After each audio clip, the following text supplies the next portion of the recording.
Mother Baby Nurse Jessica here. So I work with moms postpartum and their newborn babies, and I've done this for quite a while, and I see a pattern that stereotypically happens in most breastfed babies and some things that we do to help get past that, and I want to share it with you.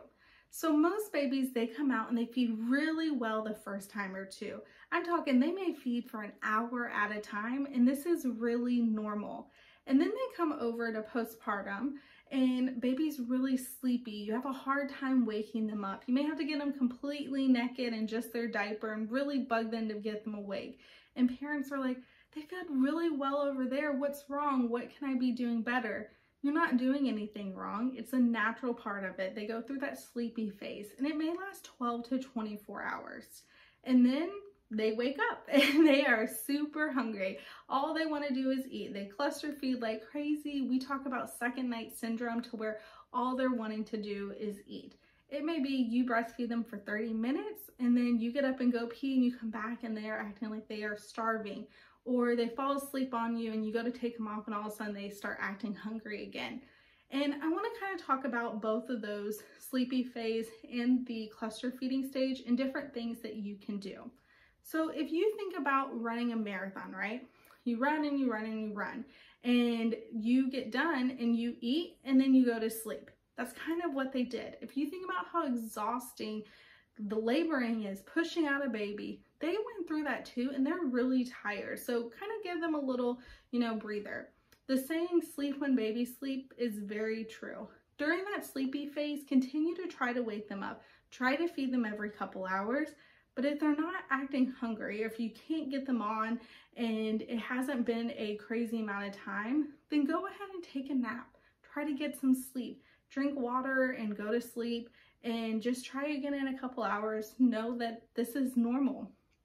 Try lots and lots of skin to skin during this time. I'm talking basically anytime you're not sleeping, they should be skin to skin.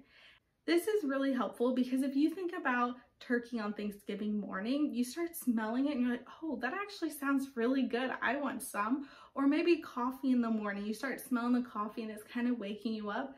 Baby being skin to skin with you helps do that same thing. They can sense you and they can actually start to get hungry. And this is also helpful for your body. Your body senses there's a baby nearby. I need to start working on that milk and I need to get things rolling. Babies only need about 2 to 5 milliliters of colostrum. That's about all they get in a perfectly great breastfeeding setting. So even if during the sleepy phase you end up having to hand express because you just cannot get them up and it's been like over 6 hours and they need to eat, you can go ahead and hand express. And even if you're only getting 2 milliliters out, remember that is plenty. Your body is doing exactly what it needs. There's no need to worry about pumping or doing anything crazy at this time. Just hand express them out and give it to them that way, or just try again in a little bit. They say babies should feed 8 to 12 times a day. If you break that down, that's every 2 to 3 hours. That's why you're going to hear that number over and over again. And remember, it's the time that they start feeding. So even if they start at 1 o'clock and they feed all the way up until 1:30, the next feeding is going to be 2 to 3 hours from 1 o'clock. Just like adults, sometimes we snack and we want a little bit to eat sooner after that. We want another snack. So if they're having short feedings and then they have a really long feeding and they want to sleep for a while, that's normal. Think about eating a really big meal for you and then you're exhausted, you're tired, and you just want to sleep. That's okay. In those times, that's okay.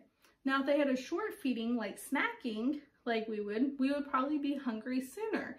So if they snacked, had a small feeding, and they're acting really hungry, go ahead and feed them. That's okay. During that sleepy phase, I see it time and time again where parents are like, baby's on, I don't care if it's not a good latch, they're feeding and I'm happy with that. Please don't do that. One, you're gonna be really sore that second day when all they're wanting to do is eat. And also, babies suck all the way on their soft palate to get out. They have to really massage on the breast and they have to get pretty deep latch. So if you think about putting your tongue on the roof of your mouth and go all the way back till it feels soft, that's how far back they need to go. So don't just put them on for the sake of putting them on. Make sure it's a good latch. If you need to go ahead and break that latch, do so. Put your finger in their mouth, kind of like a fish hook, and make sure you're breaking that still. You don't want to just pop them off. You're going to really sore that way, and that is not pleasant to anybody. During that second night syndrome where they're cluster feeding like crazy, this is actually really normal. Remember, they woke up from that good sleep and now all they want to do is eat. They may eat for 30 minutes at a time. You go pee, come back, and they're ready to eat some more. Or you get them off and they wake up again. Look at their body language. This is really important. Sometimes we focus on the clock and say, well, it's not time to eat yet. Look at their body language. Babies, when they're hungry, they're kind of all curled up. Their hands are closed, their arms are closed. And then as they get full, those hands open up and those arms open up and they look really relaxed. And those are normal things to look out for. So if they're looking relaxed at the end of the feeding, that's a good indication that they are getting plenty out. And it's okay if they want to eat some more. After that, your milk supply will start coming in and life will be totally different. And you'll be like, please eat. I'm so full. I want you to go ahead and eat. But this isn't the time that you're going to have to supplement or anything like that. Parents, during that second night syndrome, they think, I'm not doing enough. I must not be producing enough. You are producing enough. If you are continuing to put baby to breast, if your baby is looking nice and relaxed at the end of the feeding, then you're doing everything you should. Every baby is a little different, and if it's your first baby, that's a lot of learning curves. But I have parents who it may not be their first baby who say, I don't remember them doing this. I am kind of jokingly say you were sleep deprived. You may not remember it, and that's okay. I personally like to wait until baby's over 24 hours old to give a bath. And in my next video, I'll explain as of why and the benefits to delayed bath. Go ahead and make sure you subscribe to my channel for more.